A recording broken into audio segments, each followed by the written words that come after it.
లోపలికొచ్చాక table మీద ఇలా ఒక వెల్కమ్ బ్రోచర్ అయితే కనిపించింది. అది చూస్తుండగానే పాటలు పాడుతూ, డాన్స్ ఏస్తూ పెళ్లి కొడుకునైతే ఆహ్వానించారు. ఆ తర్వాత ఫ్లవర్ గర్ల్స్ ఇలా ఫ్లవర్స్ విసురుతూ పెళ్లి కూతురునైతే ఆహ్వానించారు. భలే ముద్దు ముద్దుగా ఉన్నారు వాళ్ళైతే. ఎప్పుడు ఫోన్ లో చూడడమే కానీ ఇలా డైరెక్ట్ గా పెళ్లి కూతురు వైట్ గౌన్ లో అలా నడుచుకొని వస్తుంటే చాలా బాగుండింది. ప్రిట్టిగా అనిపించింది నాకైతే. పెళ్లి కూతురు వచ్చాక ప్రేయర్స్ ఫినిష్ చేసి రింగ్ సెరమనీ అయితే చేశారు. ఆ తర్వాత కేక్ కటింగ్, దాని తర్వాత ఇండియన్ సాంగ్స్ కి డాన్స్ చేశారు. వేరే లెవెల్ వైబ్ అసలు. ఆడరా పాడరా నువ్వు వెళ్ళి కొద్దిలో పడుతురా మరి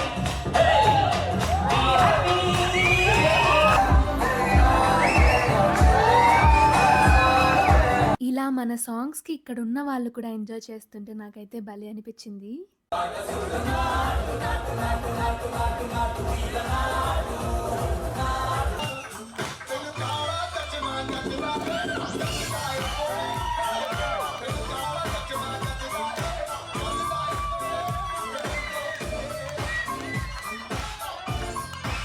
లాస్ట్‌లో ఇలా బొకే టాస్‌తో వెడ్డింగ్ అయితే ఫినిష్ చేశారు. ఇదొక బ్యూటిఫుల్ ఎక్స్‌పీరియన్స్ అని చెప్పొచ్చు.